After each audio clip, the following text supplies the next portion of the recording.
on entende à propos de cette opération terrestre là, qui s'appelle Chariot de Gédéon, les explications du porte-parole de Tsahal, de l'armée israélienne.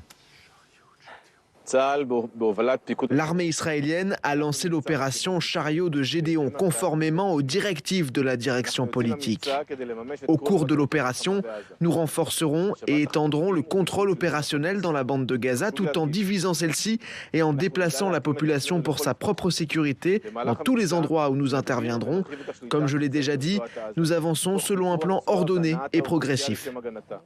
Ça veut dire quoi, Bilal Nabil? Ça veut dire que les populations palestiniennes, elles sont parquées, c'est le terme employé, dans des territoires de plus en plus étroits, de plus en plus petits? Bon, on présentait déjà, avant même le 7 octobre, Gaza comme un camp, en vérité. Un camp à ciel ouvert, une prison à ciel ouvert.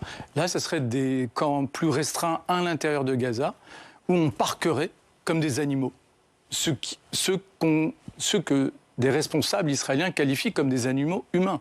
Donc on est dans une logique les plus de extrémistes des responsables israéliens disent ça. Non, pas forcément. L'ancien ministre de la Défense n'était vraiment pas le plus extrémiste au regard de ceux qui sont encore au gouvernement aujourd'hui. La preuve, c'est qu'il a été démis de ses fonctions par le Premier ministre. Donc, et il employait ces termes-là. Bien sûr, d'animaux humains, tout simplement. Il fait quand même l'objet d'un mandat pénal international pour crimes de guerre et crimes contre l'humanité.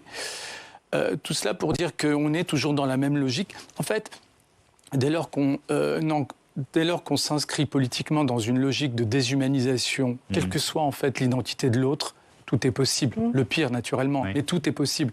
Et tant qu'on restera dans cette logique-là. Par contre, juste un mot sur l'analyse sur l'état de la société israélienne. Je ne sais pas jusqu'à quand ce type de discours sera audible. C'est quand même une société qu'on nous présente traditionnellement comme une start-up nation, celle qui est la plus moderne, la plus ouverte aux nouvelles technologies et qui n'aurait pas donc depuis le 7 octobre accès aux réseaux sociaux, puisque les images sont quotidiennes de destruction de Gaza. On voit en plus des Israéliens qui se mobilisent contre l'acheminement de l'aide humanitaire. On voit des Israéliens qui regardent ce qui se passe à Gaza.